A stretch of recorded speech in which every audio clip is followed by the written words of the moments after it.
Okay, this is Algebra, Lecture 8, and we are continuing to talk about congruences. So we have integers, a and b, and a positive, that means strictly greater than 0, integer n. And the fundamental definition is the following. A is congruent to b modulo n, which is written as a, 3 lines, b mod n, if n divides a minus b. So for example, 39 is congruent to 73 mod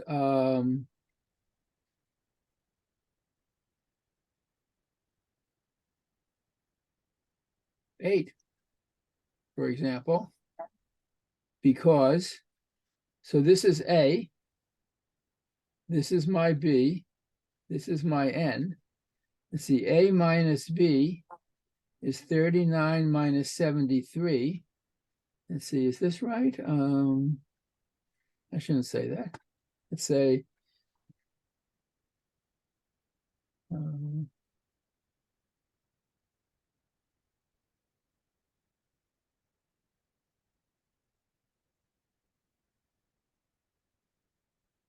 me make this 75. Then I think this is going to be true, because A minus B is 39 minus 75. 39 minus 75 is 36. Let me change this. This is congruent modulo 9, because 36 is 4 times 9. So 9 divides A minus B. Right? So 39 is congruent to 75 because the difference is divisible by 9. There should be a minus sign here. Doesn't matter. Minus 36 is 4 times minus 9.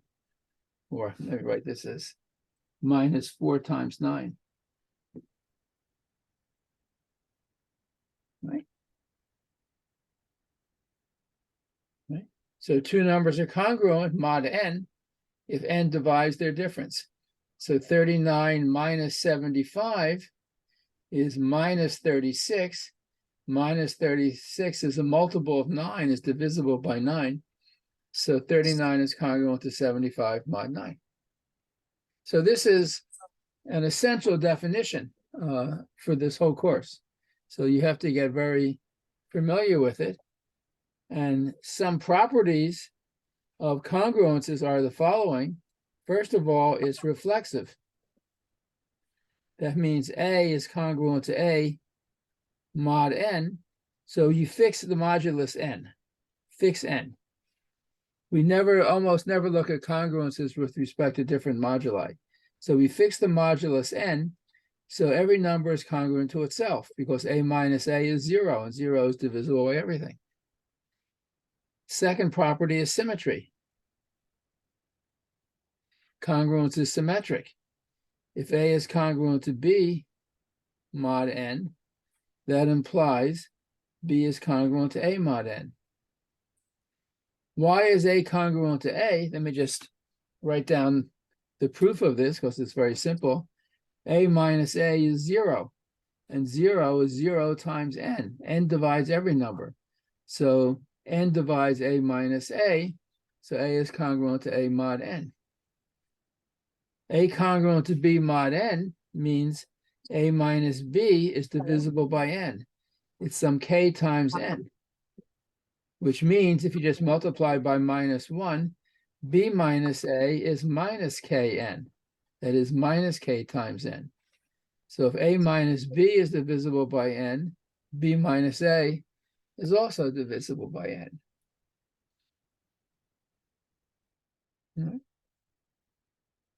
Any questions about that? And then the third property of congruences is transitivity. That means that if A is congruent to B mod n, and B is congruent to C mod n, then A is congruent to C mod n. And the proof of this is as follows. If A is congruent to B mod n, that means A minus B is some multiple of n. If B is congruent to C mod n, then B minus C is also a multiple of n, say L times n. And what can we say about A minus C? A minus C is A minus B plus B minus C, because minus B plus B is 0. A minus B is Kn, B minus C is Ln, that's K plus L times n. So that is the complete proof of transitivity, right? So, yeah, and I gave exactly this proof yesterday, and it's fundamental.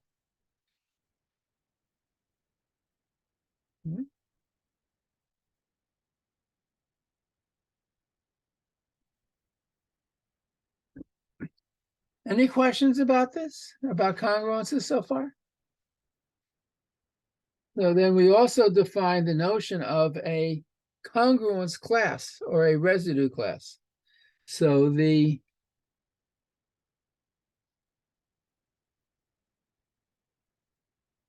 congruence class of A modulo n is a certain set of integers. I'll just write it as A with square brackets around it. And this is the set of all integers B such that A is congruent to B mod n. This means all numbers such that A minus B or B minus A is a multiple of n. This is all numbers of the form A plus K times n, where K is any integer, right? Because if you take the number A plus Kn, subtract A, you get a multiple of n. So every number of this form is congruent to A mod n. And if A is congruent to B mod n, then B is of this form.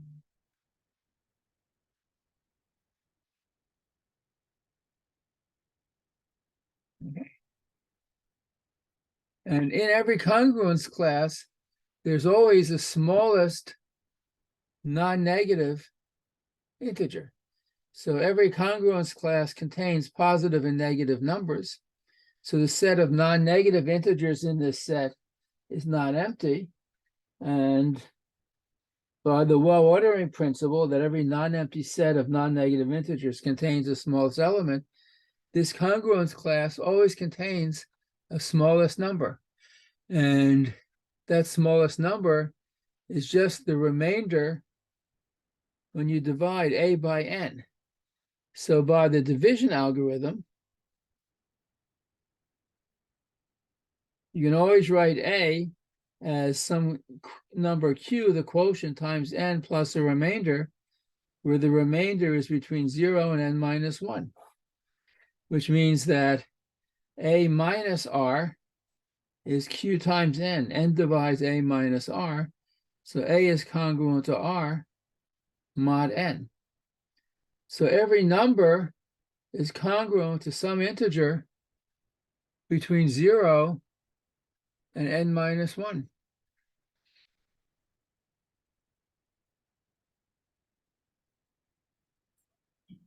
And this integer r, we call, the notation for this is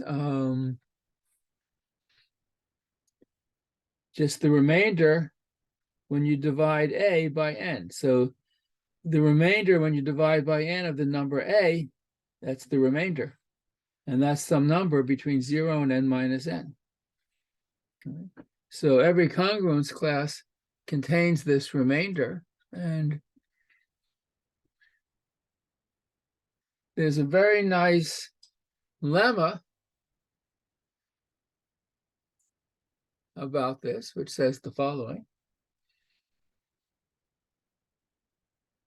Let me just start with one other observation. Suppose we have two numbers, r and s, which are different, but between 0 and n minus 1, right? So if you take two numbers, r and s, these are integers between 0 and n minus 1, then I claim r is not congruent to s mod n. These have to belong to different congruence classes. And what is the proof of this statement? Well, if r is congruent to s mod n, then the difference, s minus r, is some multiple of n. And what can we say about s minus r? S is bigger than r, so s minus r is greater than 0. And the largest this difference can be is n minus 1. So this difference is less than n. It's less than or equal to n minus 1, so less than n. But you can't have a multiple of n between 0 and n. It's not possible. This is in contradiction. Right? Like, there's no multiple of 5 between 1 and 4. Right? So that's the proof. If you take two different numbers between 0 and n minus n, they cannot be congruent to each other. So they have to belong to different congruence classes.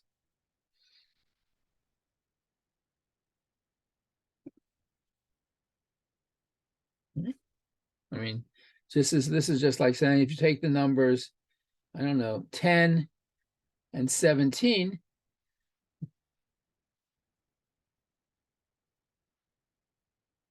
I don't know, whatever, well, it's kind of silly. I mean, this is just a statement.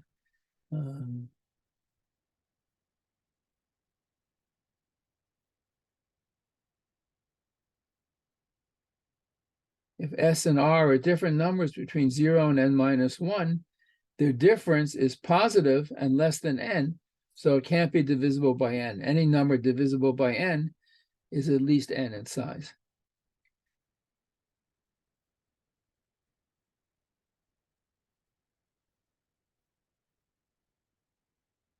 So some additional properties about congruences are collected in lemma 1.7.3. It says for any integers a and b,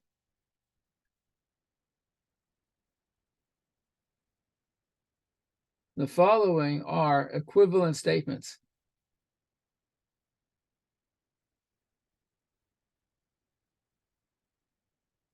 A is congruent to b mod n.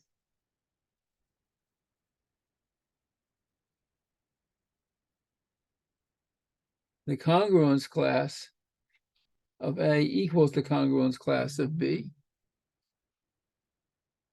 The remainders are the same when you divide by n.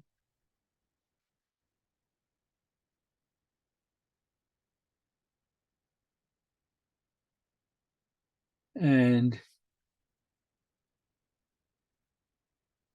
the congruence classes A and B have an element in common. This intersection of these two infinite sets is not the empty set. So I have, this is statement 1, statement 2, statement 3, and statement 4. And I have to show they're equivalent. So each of these is the same as the other. So we want to show, so we must show that statement 1 implies statement 2, statement 2 implies statement 3, statement 3 implies statement 4, and statement 4 implies statement 1 again. That means these are equivalent. So let's prove the first. 1 implies 2. So that A be congruent to B mod n, then a number C is in the congruence class of A if and only if C is congruent to A mod n. But we also have that A is congruent to B mod n. So that implies that C is congruent to B mod n by transitivity. And if C is congruent to B mod n and C is congruent to A mod n, then A is congruent to B mod n. Right?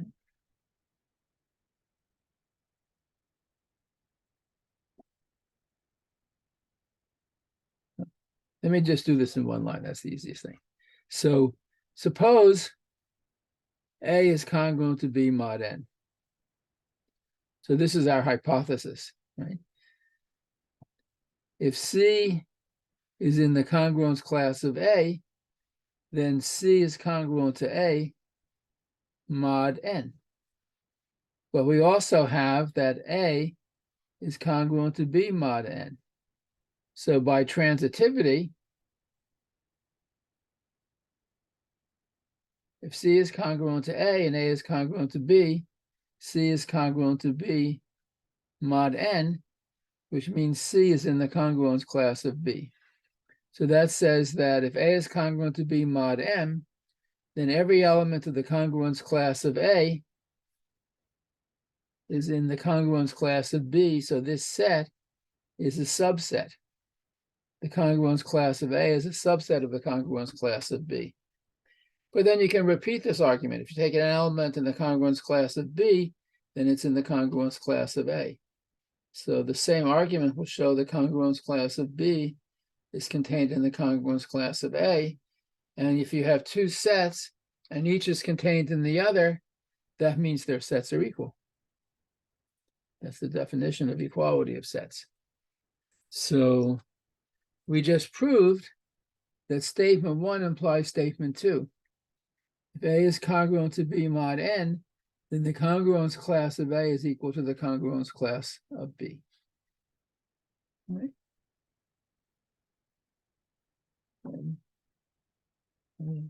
It might seem like I'm going very fast, but it's because there really is very little to say. The proof is really just a one-line proof, but you have to understand the line. You have to think about it. And that's something you need to do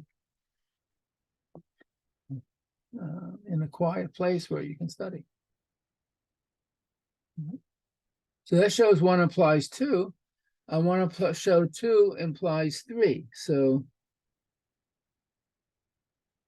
I must show that if the congruence class of A equals the congruence class of B, then the remainder, when you divide A by n, is the same as the remainder when you divide B by n. So suppose I let R be the remainder when you divide A by n.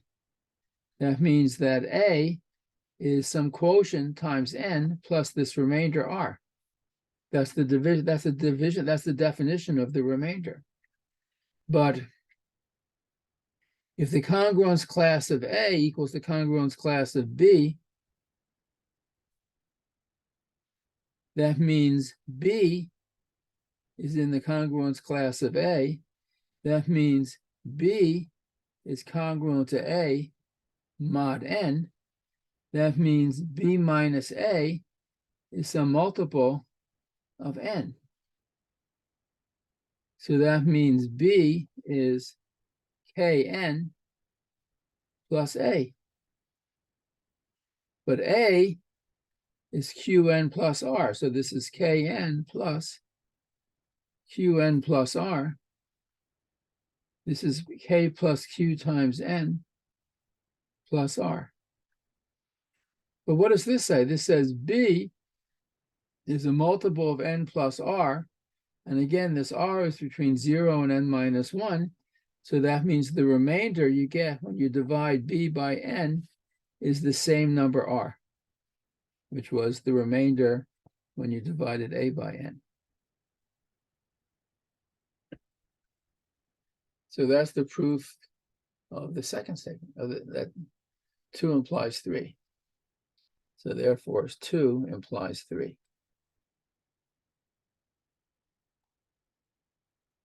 Next, we have to show that 3 implies 4.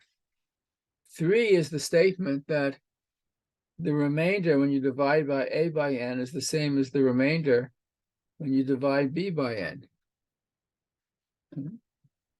What does this mean? This means that n is some number a, when you divide it by n, you get a quotient that's called k plus this number r.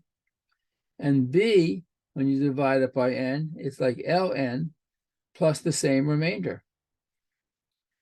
So a is of the form kn plus r, b is of the form ln plus r. So I can write it like this if I like. There are lots of different ways to write this. A minus b is kn plus r minus ln plus r. The r's cancel. This is kn minus ln, or k minus l times n.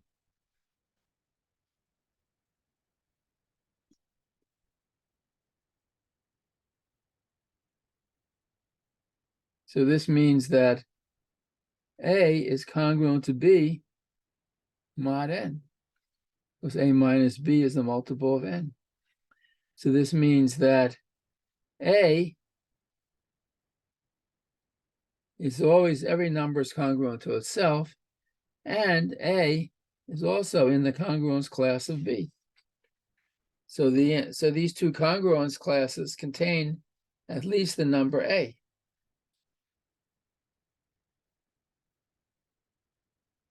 So the congruence class of a intersect the congruence class of b. It's not the empty set. A is in there.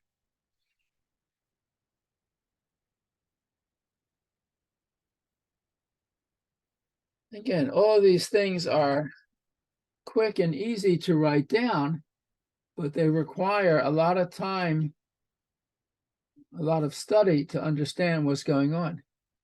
And these proofs are all these are simple proofs. Or I should say, when you understand them, eventually, they're simple proofs.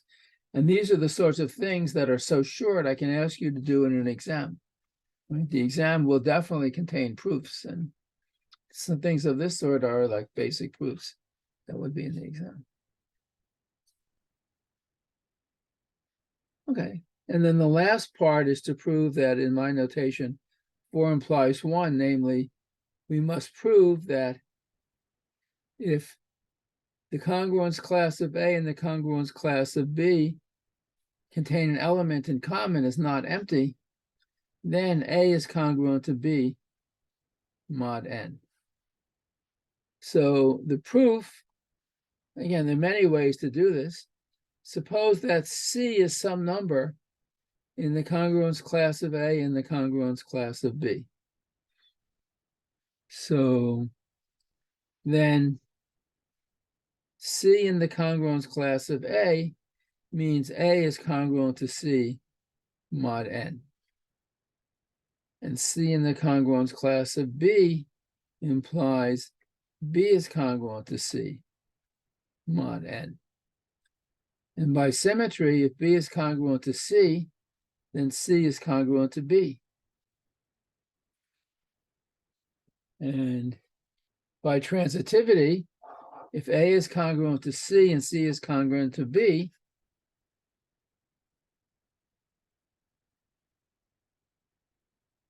by transitivity, A is congruent to B mod n. So that is the proof of all parts of this. And as a corollary, we can say that modulo n,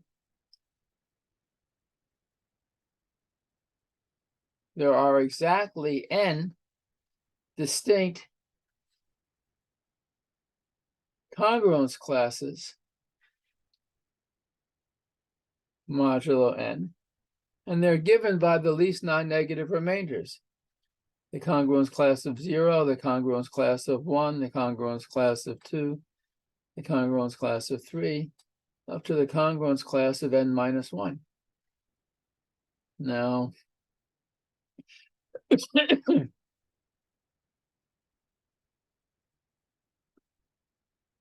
this is all numbers divisible by n. This is the set of all numbers that leave a remainder of 1 when you divide by n. This is all numbers that leave a remainder of 2 when you divide by n, and so forth. And the division algorithm says that when you divide by n, you get a remainder, which is one of these n numbers, an integer from 0 to n minus 1. So every number is in one of these classes, and no two of these classes are equal.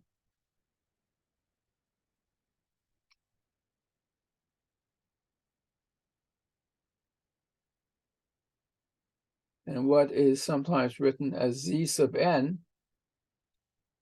or sometimes written z slash nz, is the set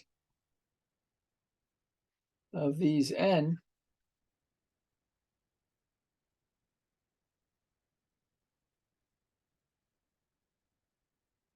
congruence classes modulo n.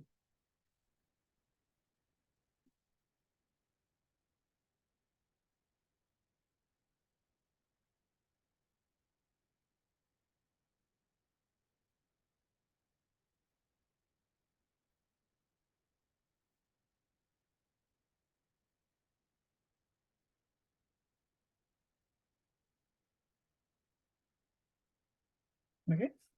Now, one reason why congruence classes are so important is you can do algebra with them. So in terms of congruences, we have the following very important result. Again, if you're following in the book, as I hope you are, this is lemma 1.7.5. It says, if A is congruent to A prime mod n, and B is congruent to B prime mod n, so if this congruence hold and this congruence hold, then you can add them. Notice the modulus is the same. You can't have different moduli here. Then A plus B is congruent to A prime plus B prime mod n. And you can multiply them. A times B is congruent to A prime times B prime mod n. So you can add and multiply congruences. I should just point out one other thing. The book tends to write A congruent to A prime mod n like that, and I write it A congruent to A prime mod n with the n in parentheses, but these mean exactly the same thing. Mine is the more standard notation, but this is the notation the book is using. So, it's up to you how you want to write these. So how can we prove this? So if A is congruent to A prime mod n, that means A is equal to A prime plus some multiple of n.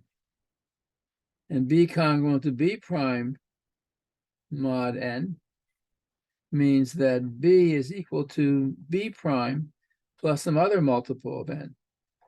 If you add these two equations, you get A plus B equals A prime plus Kn plus B prime plus Ln, which you can rewrite as A prime plus B prime plus Kn plus Ln, or A prime plus B prime plus K plus L times N. In other words, A plus B and A prime plus P prime differ just by some multiple of N.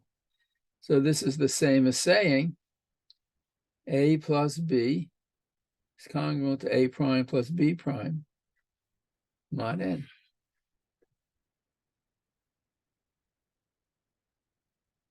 So that's the proof of the addition statement. And for multiplication, let's see. A times B. Well, A I can write as A prime plus Kn. And b I can write as b prime plus ln. Let me just distribute across. These are just, I'm just multiplying numbers, integers. This is a prime b prime plus a prime ln plus kn b prime plus kn ln. So this is a prime b prime. And from this, there's at least one factor of n in each term. So I can factor out the n, and I get a prime l plus kb prime plus k ln. But this is an integer. So ab is equal to a prime b prime plus a multiple of m. So ab is congruent to a prime b prime mod n.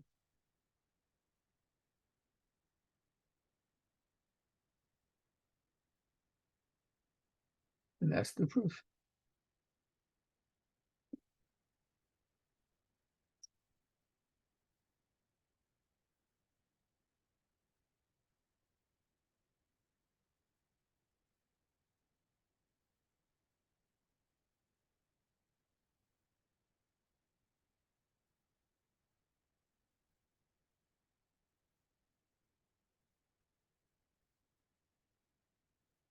Right.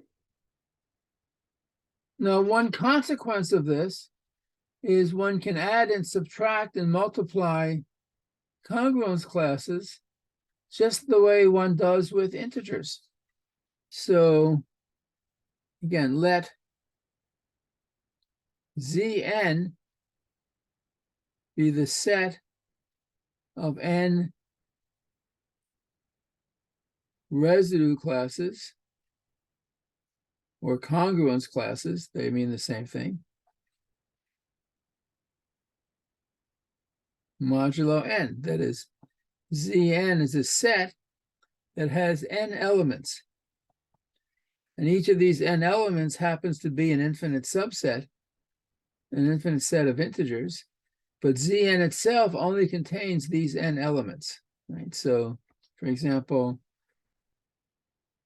Z4 just consists of the congruence classes 0, 1, 2, and 3, modulo 4, right?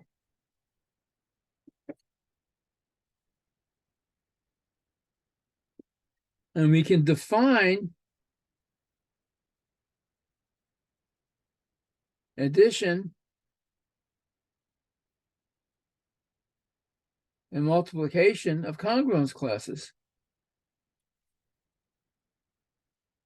We can say that the sum of the congruence class A and the congruence class B is the congruence class of A plus B, and the product of two congruence classes, the congruent class of A times the congruence class of B, is the congruence class of AB. And this is well defined. This is well defined because if class of A equals the congruence class of A prime, then A is and let's say, and if the congruence class of B equals the congruence class of B prime, that means A is congruent to A prime mod n, B is congruent to B prime mod n, so A plus B is congruent to A prime plus B prime mod n. That's what we just proved. So the congruence class of A plus B is the same as the congruence class of A prime plus B prime. So if we think of an integer in the congruence class as being a representative of that congruence class, it doesn't matter what congruence class we pick, addition is still well defined. So for example, we have the congruence class of 7. Suppose we take n equal to 4. The congruence class of 7 is the congruence class of -1. Because any number congruent to 7 mod 1 is congruent to mod 4 is congruent to -1 mod 4. And the congruence class of 10 mod 4 is the same as the congruence class of 34 mod 4. And if you take the sum of these, 10 plus 7, that's going to be congruent to minus 1 plus 34. Let's see, 10 plus 7 is 17. Minus 1 plus 34 is 33. And these are the same congruence class, because 33 minus 17 is 16, which is divisible by 4.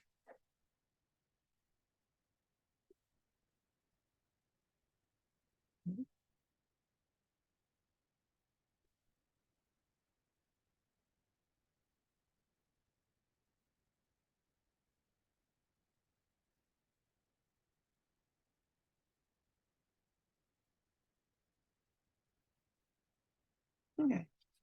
Yes. Let me actually sort of check the multiplication rule too. I had for n equal to 4, the congruence class of 7 is the congruence class of minus 1. And the congruence class of 10 is the congruence class of, what did I say?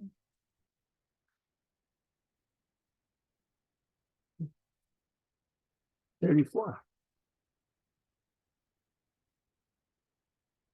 So then our lemma says that if I multiply these, the congruence class of 7 times 10, which is 70, should be the congruence class of minus 1 times 34, which is minus 34. Is this true? Take the difference. 70 minus 34 is 70 plus 34 is 104, and that is exactly 26 times 4. So this difference is divisible by 4, so this is a true statement.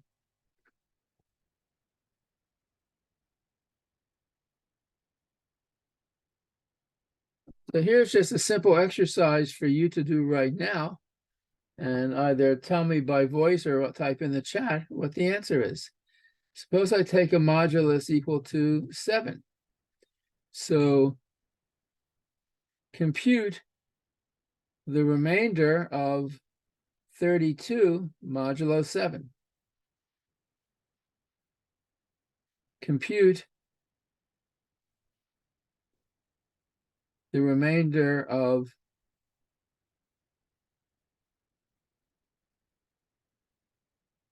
minus 2 modulo 7. And compute the sum of these two congruence classes and compute the product of these two congruence classes. That is, find the least non-negative integer in each of these congruence classes. So 1, 2, 3, 4. 3 little things to do, and I'll pause for a moment while you work on that. But if you have a question, just interrupt. Just ask.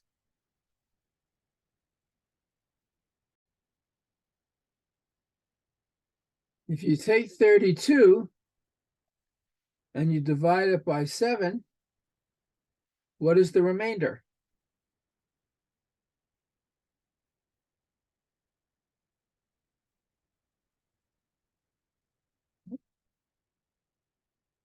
What's the remainder when you divide 32 by 7?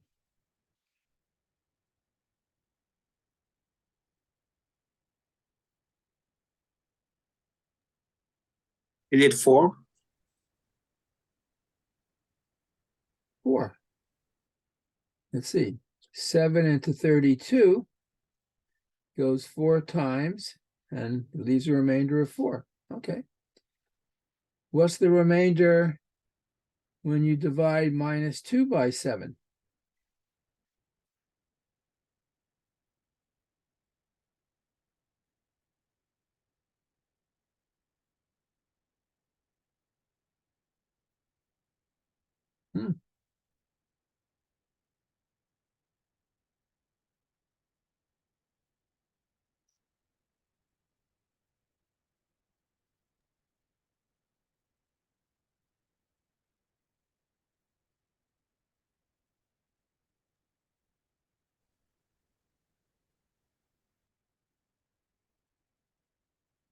Oh, that's interesting. What's the remainder? Yes, when you divide -2 by 7, what's the remainder? Or what is the least non-negative integer congruent to -2 mod 7?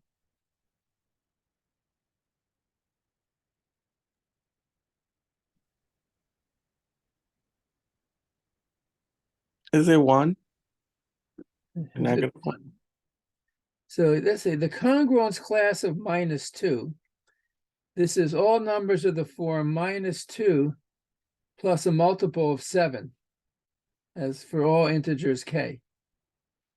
So that's -2, -2 plus 7, -2 plus 14, -2 plus 21, and so forth.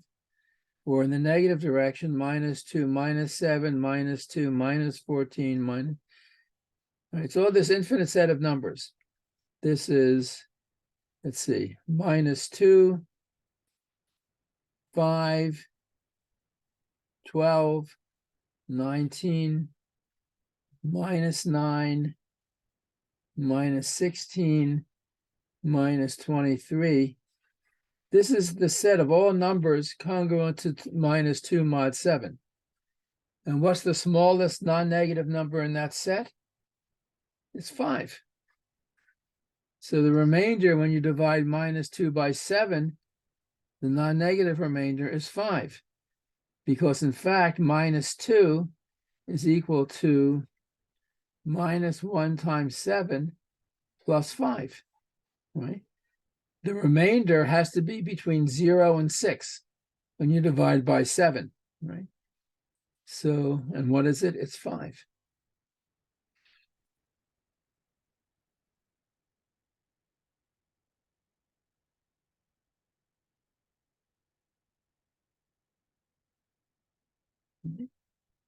And when you add these congruence classes mod 7, the congruence class of 32 plus the congruence class of -2 is the congruence class of 32 plus -2, which is 32 minus 2. That's the congruence class of 30, which is the congruence class of 2 mod 7. And when you multiply these congruence classes, 32 times -2, that's the congruence class of -64. What's the least non-negative residue of that? That's the congruence class of 6. You could ask, why is that the case?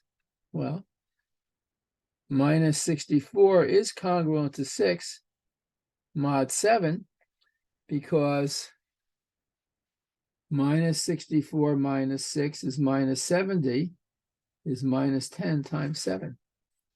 So when I add these two congruence classes, I get the congruence class of 2.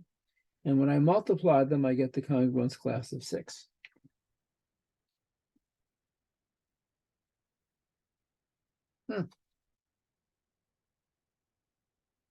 So this is an interesting kind of arithmetic. It really is just arithmetic. We're just adding, subtracting. We're not even doing, well, we have no fractions. We're just adding, subtracting, multiplying, and dividing integers.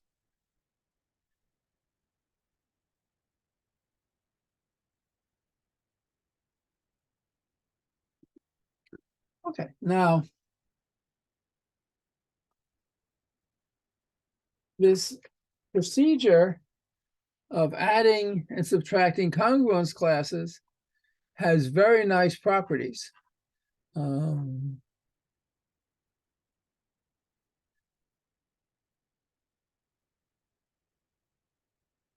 So in Zn, remember Zn is so n is a positive integer.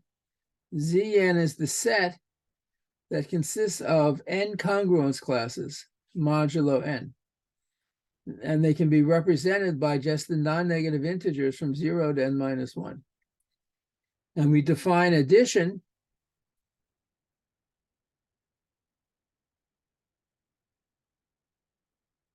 of congruence classes. Congruence class of A plus the congruence class of B is the congruence class of A plus B. And we prove this is well defined.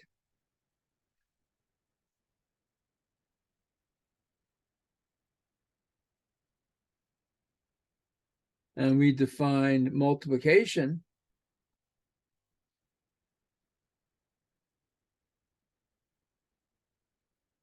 of congruence classes, congruence class of A times the congruence class of B is the congruence class of A times B.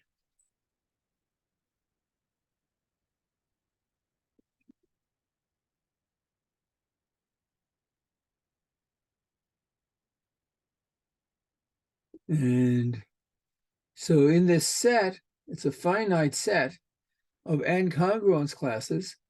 We have an addition and multiplication, and these properties obey very nice rules, just the way ordinary addition and multiplication do. So this is proposition 1.7.7.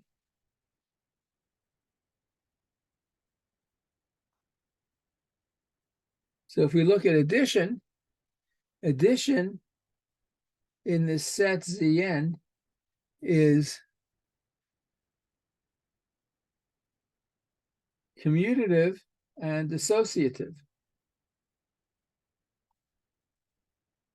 What does commutative mean? If I take the congruence class of A plus B, the congruence class of A plus the congruence class of B, by definition, that's the congruence class of the integer A plus B.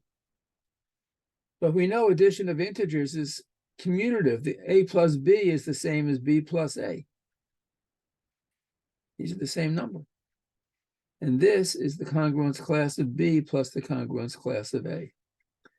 So just the way for integers, A plus B equals B plus A, for congruence classes, the sum of congruence class A plus congruence class B is equal to congruence class B plus congruence class A.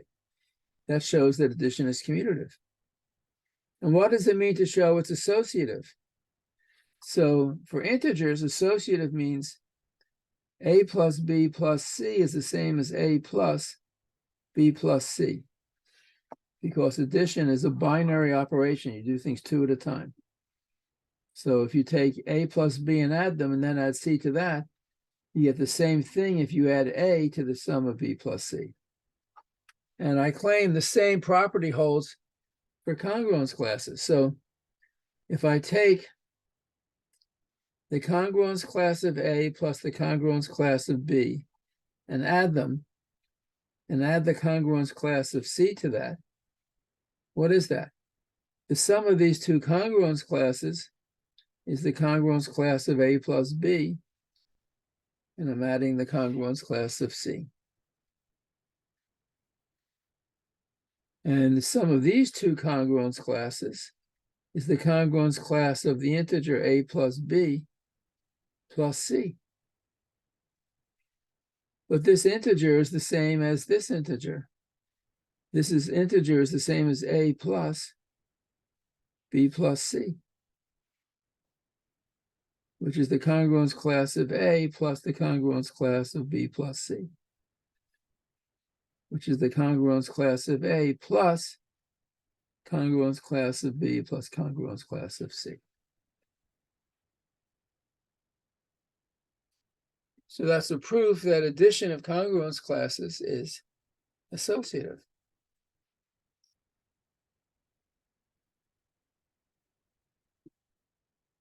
Moreover, for addition, the congruence class of 0 is the additive identity. That means that if you take the congruence class of A and add the congruence class of 0, that's the congruence class of A plus 0, and A plus 0 is the same as A. And similarly, the congruence class of 0 plus the congruence class of A is the congruence class of A.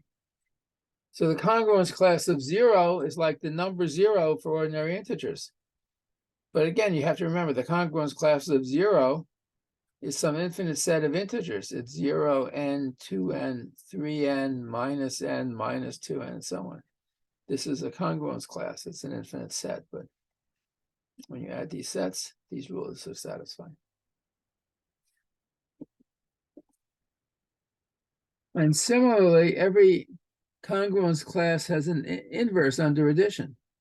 If I take the congruence class of A and I add the congruence class of minus A, that's the congruence class of A plus minus A, which is the congruence class of 0.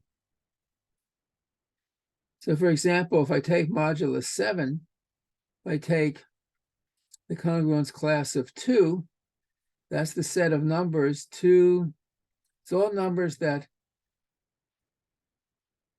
have a remainder of 2 when you divide by 7.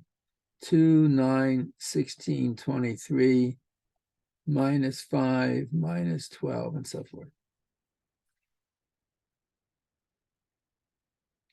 And the congruence class of minus 2, this is the set of integers minus 2, and I just add and subtract multiples of 7, 5, 12, 19, and so forth. Minus 2, minus 7, minus 9, minus 16, and so on.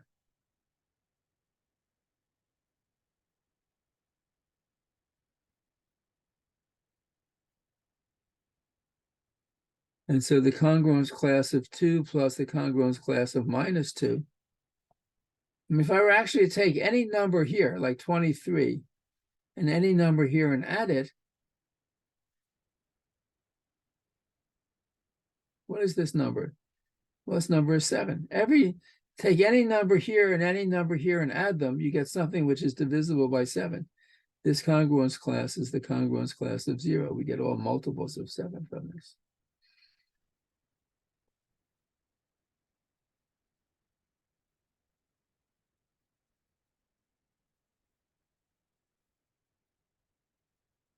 So we have, for addition in the set Zn of congruence classes, this is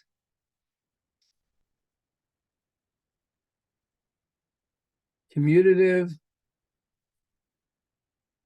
associative, there's an identity element, and there's an inverse under addition, which means that's just the same as saying we have subtraction. So you can add and subtract congruence classes just the way you do integers. It really is a remarkable property. And in fact, all of this is true as well for multiplication. So if you take in Zn, the congruence class of A times the congruence class of B is the congruence class of AB. But for integers, AB is the same as BA. This is the congruence class of A times the congruence class of A. B times the congruence class of A. So multiplication of congruence classes is commutative. And if I multiply A and B, take the product and multiply that by C, this is the same as the congruence class of AB times congruence class of C. That's the congruence class of AB times C. But this is just an integer. This integer is the same as A times BC, which is the congruence class of A times the congruence class of BC, which is the congruence class of A times class of B times class of C. So this says the multiplication is associative. And if you take the congruence class of 1 and you multiply by any congruence class, you get the congruence class of 1 times A, which is A. So the congruence class of 1 is a multiplicative identity.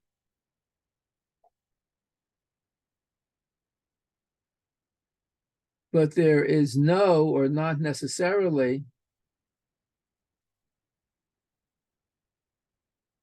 a multiplicative inverse.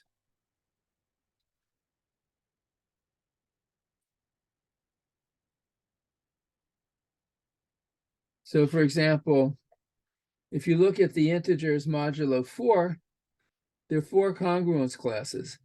The class of 0, the class of 1, class of 2, and the class of 3. And the congruence class of 2 has no multiplicative inverse.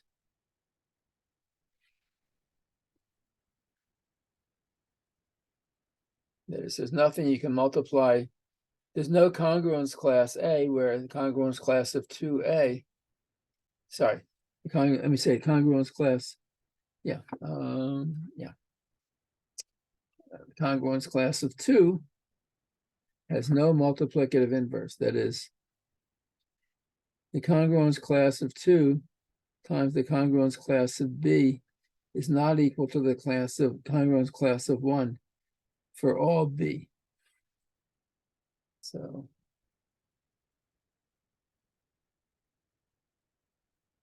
maybe you have to sort of do calculations to make this concrete. So let me give you an example of what a calculation might be. So suppose I take n equal to 4. So we're looking at Z4. So this is a set which contains 4 congruence classes, 0, 1, 2, and 3. We can write down an addition table.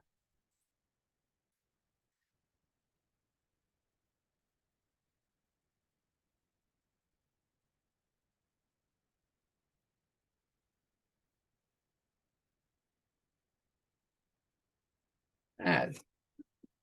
So 0 plus 0 is 0. 0 plus 1 is 1. 0 plus 2 is 2. 0 plus 3 is 3. 1 plus 0 is 1. 1 plus 1 is 2. 1 plus 2 is 3. 1 plus 3 is 4, which is the same as 0 mod 4. 2 plus 0 is 2. 2 plus 1 is 3. 2 plus 2 is 4, which is the same as 0. 2 plus 3 is 5, which is the congruence class of 1. 3 plus 0 is 3. 3 plus 1 is 4, which is congruent to 0. 3 plus 2 is 5, is congruent to 1. 3 plus 3 is 6, which is congruent to 2. So this is the addition table for congruence classes in Z4. What about the times table, the multiplication table?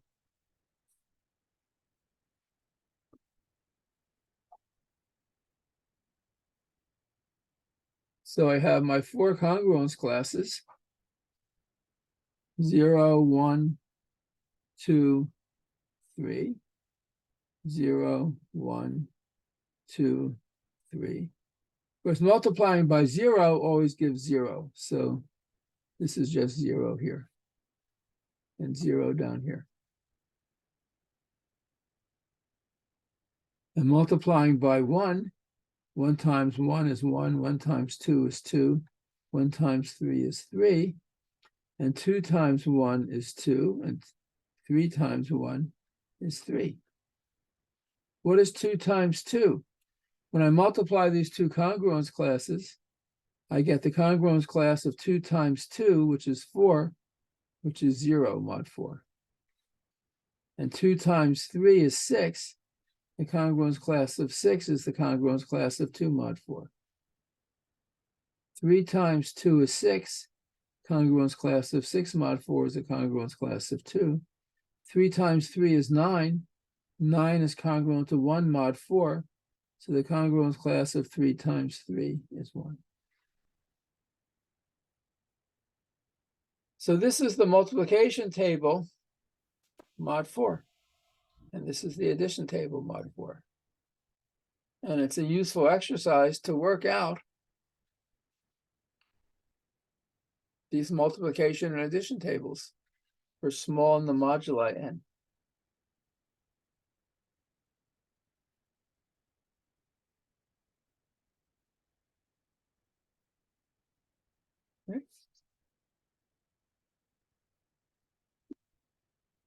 All right.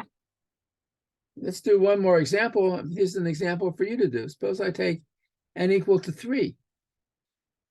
So the set Z3 consists of just 3 congruence classes, 0, 1, and 2. So for the addition table, you have to fill in this chart.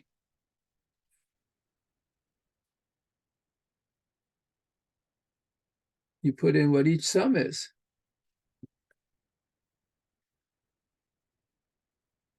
And for the multiplication table, you fill in the same chart. There are 9 entries because it's a 3 by 3 matrix.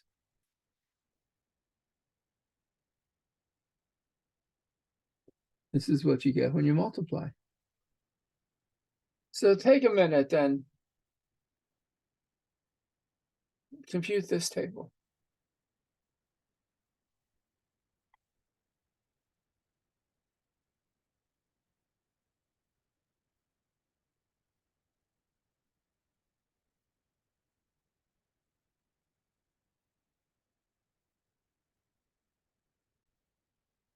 So for the addition table modulo 3, what numbers are in the first row? When you add 0 plus 0, what do you get? 0. 0 plus 1 is 1. 0 plus 2 is 2. 1 plus 0 is 1. 1 plus 1 is 2. 1 plus 2 is 3. 3 is congruent to 0 mod 3. 2 plus 0 is 2. 2 plus 1 is 3, which is 0 mod 3. 2 plus 2 is 4, which is 1 mod 3. So that's the addition table. What's the multiplication table? Well, multiplying by 0 always gives you 0. So that's pretty easy. And 1's the identity, so multiplying by 1 doesn't change what you get. So there's really just one thing you need to fill in. What happens when you multiply 2 times 2? 2 times 2 is 4. Mod 3, 4 is the same as 1, so you get a 1 here. That's really the only thing you have to think about for a second. And that's the multiplication table.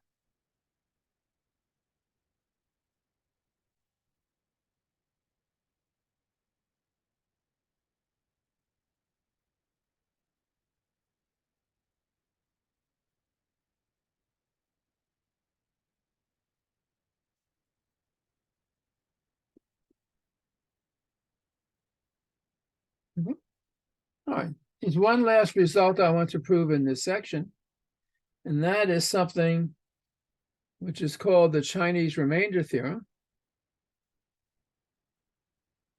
because one form of it was found in some ancient Chinese mathematical document,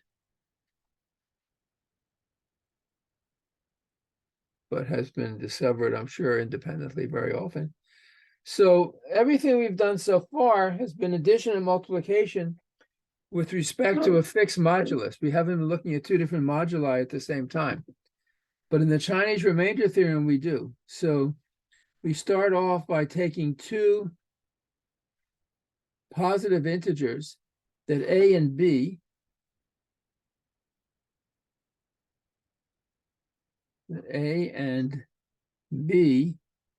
be relatively prime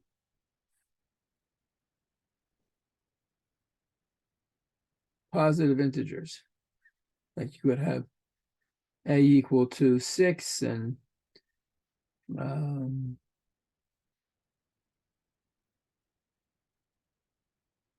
B equal to 11. These are relatively prime positive integers.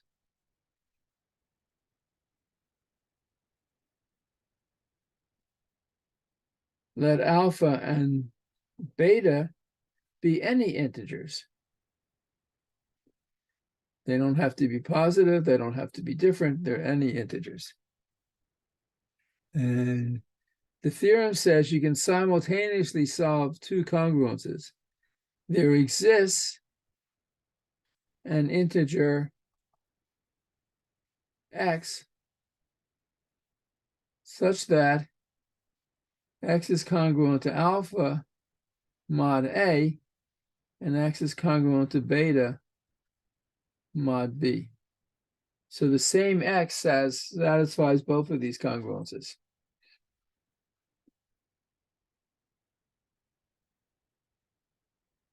For example, if we choose moduli 6 and 11, so this is an example, we want to find an x which is congruent, let's say, to 5 mod 6, and at the same time congruent to 4 mod 11. And you want to find one number which is simultaneously congruent to 5 mod 6 and 4 mod 11. That means x minus 5 is divisible by 6, and x minus 4 is divisible by 11.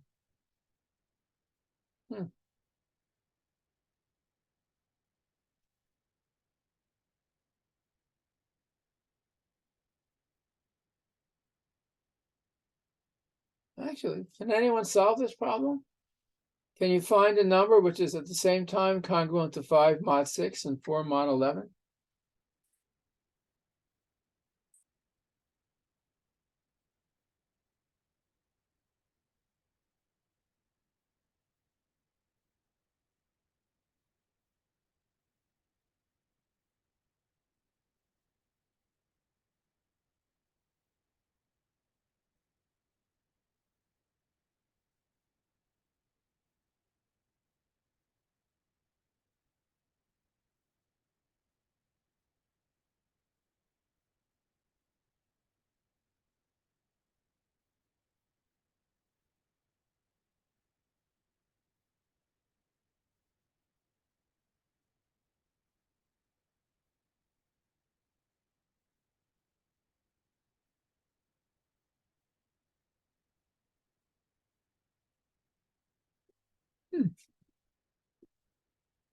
So what's an integer which is congruent to 5 mod 6 and 4 mod 11?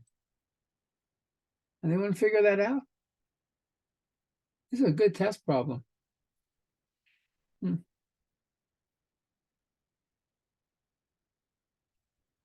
Well, I mean, you could do it by trial and error, I guess. Does x equal 1 work? X equal 2? X equal 3? X equal 4? Well, it could take a while. Of course, if the number is 5 mod 6, you only have to look at numbers like 5, 11, 17, 23. So this will have infinitely many solutions, but one solution is x equal to 59. How did I get that? I don't know. Lucky guess, maybe. But 59 minus 5 is 54, which is 69. So 6 times 9, 54. So 59 is congruent to 5 mod 6. 59 minus 4 is 55, which is 11 times 5.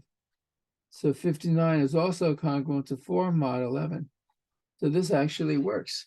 There is such a number. And the Chinese remainder theorem says there's always such a number. And how can we prove it? Let's see, proof.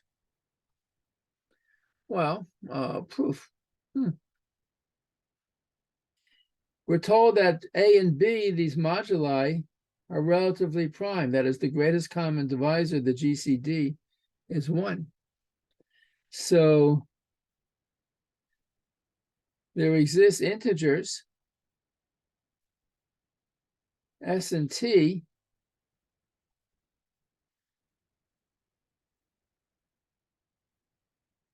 such that 1 is SA plus TB.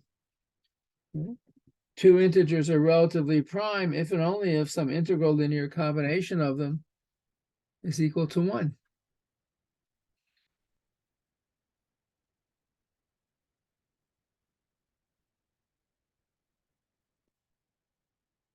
So let me just follow the proof that's in the book, where it's hard to figure out how they came up with what they're doing, but once you come up with it, to verify that it's correct is straightforward. Suppose we let x1 equal 1 minus st, which is the same as t times 1 minus sa, which is the same as t times b. And let x2 be equal to 1 minus tb, which is sa. And we want to solve these congruences with alpha and beta. So let x equal alpha x1 plus beta x2. And I claim this is a solution, because if I take x minus alpha, that's alpha x1 minus alpha plus beta x2. This is alpha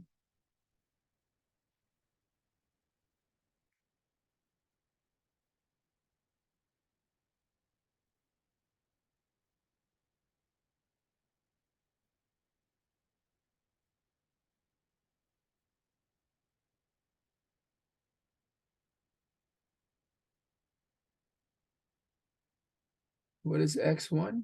X1 is, so this is alpha times x1 minus 1 plus beta x2, but beta is s times a, and x1 minus 1 is minus sa. So this is a multiple of a. And x minus beta is alpha x1, which is t times b, plus beta x2,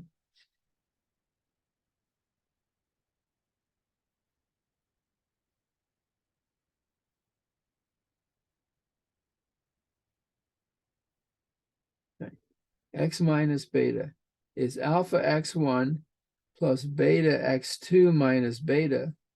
This is alpha tb1 plus beta, and x2 minus 1 is t times beta, is t times b.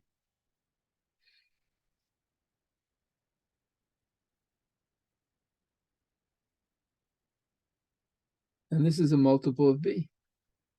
So x is congruent to alpha mod a, and x is congruent to beta mod b. This is exactly the proof that's written down in the text, so it's worth saying. Let me see if I can work out the solution to this problem using the method that's in this proof. So my problem, what was my problem? I have modulus a equals 6 and modulus b equal 11. And I chose alpha to be 5 and beta to be 4. And the greatest common divisor of 6 and 11 is 1. And in fact, I can write 1 as 2 times 6 plus minus 1 times 11. So this is of the form SA plus TB, where S is 2 and T is minus 1, and A is 6 and B is 11. So I want to let x1 be equal to 1 minus SA. That's 1 minus S is 2 and A is 6. That's minus 11. And x2 is going to be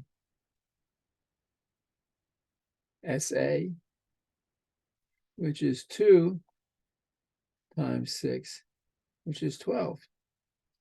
And X, we're told to take X to be alpha X1 plus beta X2. Alpha is 5, X1 is minus 11, plus beta is 4, X2 is 12. So this is minus 55 plus 48 is minus 7. Let's check whether minus 7 works. So minus 7 has to be congruent to 5 mod 6, and minus 7 has to be congruent to 4 mod 11, and both of these is correct.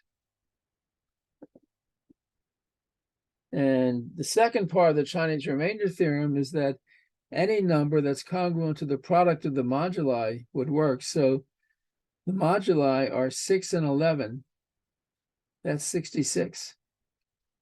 And if I take minus 7 plus that, I get 59. That was the answer that I came up with. So this tells us that everything is okay in the world, and arithmetic for congruence classes works lovely, at least once you get used to it.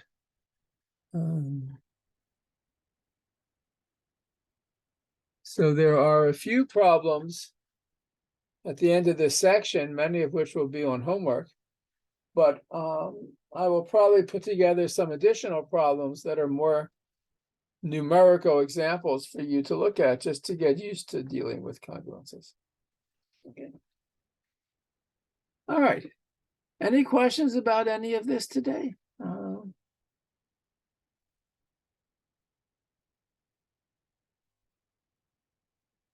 Right. So there's a lot to learn. We're not moving slow. We're not moving fast. We're moving at the appropriate speed, I think. We still have one more topic in this first chapter to do, which is on polynomials.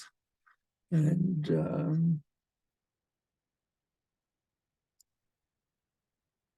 pretty much what the midterm exam will be on is all of chapter 1. So we'll finish chapter 1 probably next week and have another week or two to absorb the material and to work problems.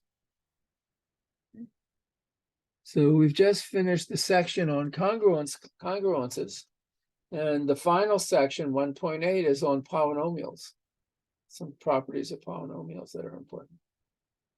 Okay. If there are no questions, then we are done for the morning. There's a problem session, I think, today at 1 and Friday at 11. If you have questions, I encourage you to log in. Okay. Bye all.